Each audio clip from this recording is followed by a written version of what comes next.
전세 만기가 다가와서 집주인이랑 원만하게 재계약을 했습니다. 근데 좀 불안한 마음에 동사무소까지 가서 확정일자도 새로 받았고요. 아, 이제 완벽하다 안심했는데 바로 그 행동 하나 때문에 나중에 보증금 2억 중에 1억을 그냥 날리게 된 실제 사연이 있습니다. 정말 법을 조금만 더 알았더라면 하는 안타까움이 남죠.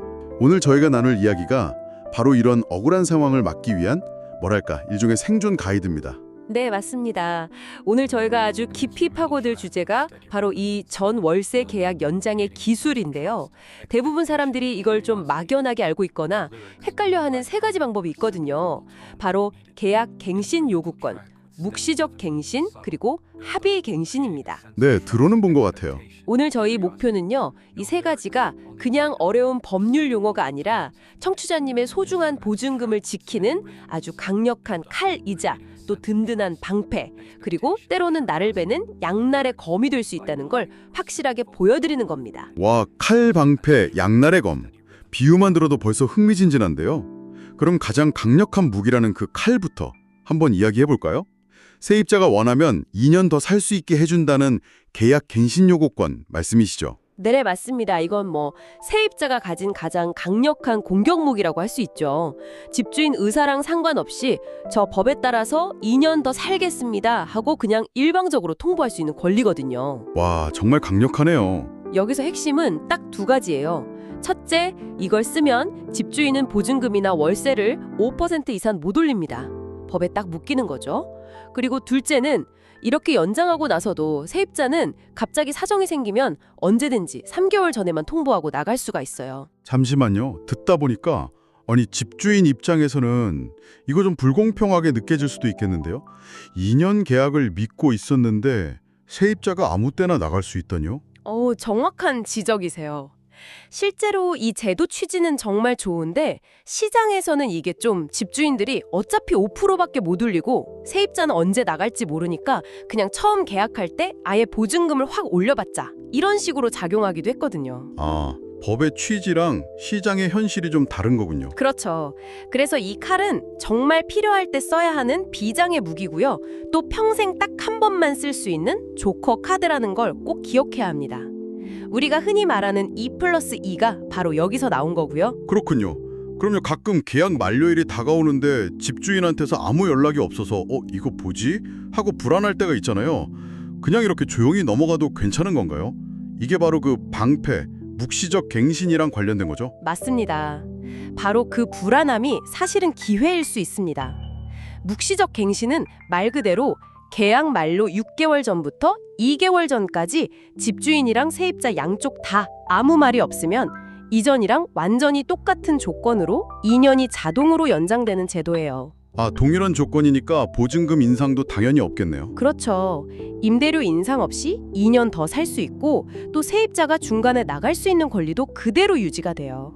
근데 이 방패의 진짜 힘은 다른 데 있습니다. 아, 또 있어요? 네. 바로 아까 말씀드린 그 평생 한 번뿐인 계약갱신 요구권이라는 조커 카드를 안 쓰고 아낄 수 있다는 점이에요. 이 방패로 2년을 막아낸 뒤에도 내 손에는 여전히 그 비장의 무기인 칼이 그대로 남아있는 거죠. 와, 그 칼을 아껴둘 수 있다니. 그럼 이론적으로는 최초 2년 살고 묵시적 갱신으로 또 2년 살고 그 다음에 정 안 되면 갱신 요구권 써서 또 2년, 최장 6년까지 살 수 있는 거네요. 네, 맞습니다. 바로 그 가능성이 열리는 겁니다. 와, 이건 정말 엄청난 장점이네요.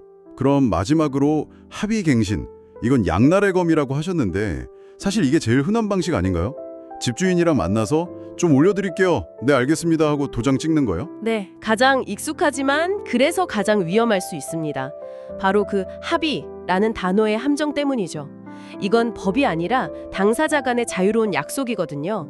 그래서 집주인이 요즘 시세가 한 20% 올랐으니 맞춰주세요 라고 했을 때 세입자가 네 하는 순간 5% 상한선은 그냥 없는 게 되는 거예요. 그리고 또 원칙적으로 세입자가 중간에 나가는 것도 불가능해져요. 2년 계약에 그냥 묶이는 거죠. 나가려면 뭐 집주인한테 사정하거나 아니면 보통은 새로운 세입자 구해놓고 중개수수료까지 물어야 하는 경우가 대부분이고요. 야, 듣고 보니 정말 아차하는 순간에 세입자한테 유리한 권리들을 다 포기하게 될 수도 있겠네요. 그렇죠. 하지만 이 양날의 검을 잘 쓰면 또 약이 될 수도 있어요. 예를 들어서 청취자님께서 반려동물을 키우고 싶은데 집주인이 반대한다. 이럴 때 시세만큼 보증금을 좀 올려드리는 대신에 반려동물 허용 조항을 계약서에 정식으로 넣어주시죠. 이렇게 협상카드로 쓸 수 있는 거죠. 그러니까 무조건 법대로만 하는 게 아니라 내게 필요한 걸 얻어내는 협상 카드로 쓸 수도 있다는 거군요. 이제 세 가지 카드 특징이 명확하게 그려지네요. 그럼 이제부터가 진짜 중요하겠습니다. 실제 상황에서 어떤 카드를 꺼내야 할지 시나리오별로 한번 보죠. 가장 흔한 상황이죠. 집주인이 죄송한데 저희 아들이 들어와 살아야 해서요. 집 좀 비워주세요. 라고 연락이 왔을 때. 이런 연락 받으면 대부분 그냥 주인이 들어온다는데 뭐 어쩌겠어 하고 포기하시죠. 이때 가장 먼저 점검해야 할 게 바로 내 손에 계약갱신 요구권이라는 칼이 아직 남아있는가 하는 겁니다. 카드가 남아있다면 어떻게 되나요? 집주인이 살겠다는데 그걸 따질 수 있어요? 네, 따져볼 수 있습니다. 2022년에 아주 중요한 대법원 판결이 있었는데요. 집주인이 자기 실거주 의사가 진짜라는 걸 객관적으로 증명할 책임이 있다고 했어요. 예전처럼 그냥 나 살 거야. 이 말만으로는 세입자의 갱신 요구권을 거절하기 힘들어졌다는 뜻입니다. 입증 책임이 집주인한테 있는 거군요. 근데 만약에 집주인이 저를 내보내고 실제로는 다른 세입자한테 보증금을 더 올려서 세를 줬다면요? 이런 가짜 실거주 사례가 종종 있다고 들었거든요. 그럴 경우엔 기존 세입자는 집주인에게 명백히 손해배상을 청구할 수 있습니다. 법으로 정한 세 가지 기준 중에서 가장 큰 금액을 받을 수 있는데요.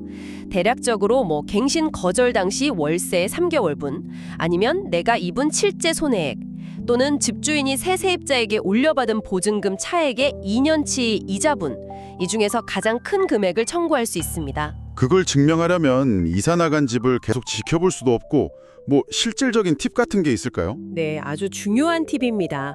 이사 나가신 후에도 몇 달에 한 번씩 이전 집의 확정일자 부여 현황을 열람해 보시는 거예요. 동사무소나 인터넷 등기소에서 이전 임차인으로서 정보 열람에 신청할 수 있거든요. 만약 거기에 전혀 다른 사람 이름으로 확정일자를 받은 기록이 있다면 그게 바로 결정적인 증거가 되는 거죠. 자, 그럼 오늘의 핵심이자 우리를 가장 불안하게 만드는 그 이야기로 넘어가 보겠습니다. 오프닝에서 말했던 보증금 1억 원을 잃게 된 그 사례, 묵시적 갱신 후에 절대 하지 말아야 할 그 행동에 대해 자세히 파헤쳐 주시죠. 네, 이 부분이 오늘 내용의 심장이라고 할 수 있습니다. 바로 확정일자의 함정인데요. 우리가 꼭 이해해야 할 개념은 묵시적 갱신이나 계약갱신 요구권은 새로운 계약이 아니에요. 이건 기존 계약의 연장입니다. 법적으로는 그냥 하나의 계약이 쭉 이어지는 걸로 봐요. 따라서 내가 2년 전, 4년 전에 받아두었던 최초의 확정일자 효력이 그대로 유지되고 있는 겁니다. 그런데 보통은 계약이 연장됐으니까 뭔가 서류를 새로 해야 할 것 같고 혹시 모르니 확정일자도 새로 받아둬야 더 안전한 거 아닌가 하고 생각하잖아요. 저라도 그랬을 것 같아요. 바로 그 선량한 마음이 내 보증금을 위험에 빠뜨리는 치명적인 실수가 됩니다. 결론부터 말씀드리면 절대 새로운 확정일자를 받으면 안 됩니다. 새로운 확정일자를 받는 순간 내 보증금의 우선순위, 쭉 대항력 순위가 그 날짜로 리셋되어 버려요. 잠시만요. 그럼 제가 이해한 게 맞는지 한번 볼게요. 제가 2022년에 확정일자를 받아서 1순위로 줄을 서 있었는데 2024년에 재계약하면서 확정일자를 또 받으면 그건 줄 서 있다가 죄송합니다. 제가 다시 설게요 하고 그냥 맨 뒤로 가는 거랑 똑같은 거네요. 와, 비유가 완벽합니다. 바로 그거예요. 만약 그 사이에, 그러니까 나의 옛 확정일자와 새 확정일자 사이에 집주인이 나 몰래 은행에서 대출을 받고 근저당을 설정했다면 어떻게 될까요? 은행이 저보다 앞순서로 끼어들게 되는 겁니다. 내 순위는 은행 뒤로 밀려나는 거죠. 그럼 오프닝의 그분은? 네, 그분은 2년 전 확정일자로는 1순위였지만 재계약 후에 새로 확정일자를 받으면서 그 사이에 들어온 은행의 8천만 원 근저당보다 후순위가 된 겁니다. 결국 집이 경매로 넘어가니까 선순위인 은행이 먼저 8천만 원을 다 가져가고 남은 돈에서 세입자 손에 들어온 돈은 고작 5천만 원 뿐이었던 거죠. 보증금 1억 2천 중에 7천만 원을 날린 겁니다. 단지 더 안전하게 하려고 확정일자를 새로 받았다는 이유 하나만으로요. 정말 아찔하네요. 선의가 최악의 결과로 돌아올 수 있다는 걸 보여주는 사례입니다. 그렇죠. 그럼 이제 이론이랑 위험성을 알았으니 청취자님이 지금 당장 뭐를 해야 하는지 구체적인 행동 지침으로 넘어가 보죠. 네, 반드시 기억해야 할 세 가지입니다. 첫째, 모든 의사표시는 반드시 증거로 남겨야 합니다. 계약갱신 요구권을 행사합니다라고 그냥 문자만 보내지 마시고 더 확실하게 주택임대차보호법 제6조의 3에 따른 계약갱신 요구권을 행사하여 계약갱신을 요구합니다. 이렇게 정확한 법적 용어를 써서 문자나 카톡으로 보내고 가능하다면 내용 증명을 활용하는 게 가장 확실합니다. 더 살게요 같은 애매한 말은 분쟁의 씨앗이 될 수 있다는 거군요.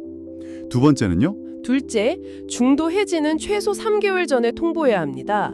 갱신 후에 나갈 수 있는 건 세입자의 권리지만 그 효력은 집주인한테 통보한 날로부터 3개월 뒤에 발생한다는 점을 꼭 기억해야 해요. 이사 날짜 계획할 때 이 3개월을 반드시 계산에 넣으셔야 합니다. 알겠습니다. 그럼 지금 당장 청취자님이 달력이랑 계약서를 들고 뭘 해야 할지 마지막 체크리스트로 정리해 볼까요? 네, 지금 바로 하실 수 있는 일입니다. 첫째, 지금 바로 계약서를 꺼내서 계약 만료일을 확인하세요. 둘째, 스마트폰 달력에 만료일 기준 6개월 전 날짜와 2개월 전 날짜를 알람과 함께 크게 표시해두세요. 이 기간을 놓치면 권리를 행사할 기회를 잃게 됩니다. 그리고 마지막으로 재계약 논의를 시작하기 전에 꼭 해야 할 가장 중요한 일이 있죠. 네, 바로 등기부 등본을 떼어보는 겁니다. 인터넷 등기소에서 700원이면 바로 확인할 수 있어요. 특히 을구를 확인해서 나도 모르는 사이에 새로운 대출, 즉 근저당이 설정됐는지 반드시 체크해야 합니다. 만약 근저당이 새로 생겼다면 보증금을 올려주는 재계약은 정말 신중해야 합니다. 오늘 정말 중요한 내용들을 다뤘네요. 정리해보자면 계약갱신 요구권은 칼, 묵시적 갱신은 방패, 합의갱신은 양날의 검, 그리고 오늘의 가장 중요한 경고, 묵시적 갱신이나 갱신 요구권으로 연장할 때는 절대로 확정일자를 새로 받지 말라는 것. 법은 잠자는 자의 권리를 보호해주지 않는다는 말이 정말 와닿습니다. 아는 것이 곧 내 동을 지키는 힘이네요. 맞습니다. 오늘 우리는 계약을 연장할 때의 방어 전략에 대해 이야기했잖아요. 그럼 여기서 청취자님께 마지막으로 생각해 볼 거리를 하나 던져드리고 싶습니다. 오늘 얻은 이 지식을 바탕으로 앞으로 새로운 집을 처음 계약할 때 협상 테이블에서 뭘 다르게 할 수 있을까요? 계약의 끝을 미리 내다본다면 계약서에 어떤 특약 조항을 처음부터 나에게 유리하게 설정할 수 있을지 한번 생각해 보시는 건 어떨까요? 예를 들어서 임대인은 임차인의 계약갱신 요구권을 정당한 사유 없이 거절할 수 없다는 문구 하나만 더 넣어도 미래의 분쟁을 막는 강력한 무기가 될 수 있거든요.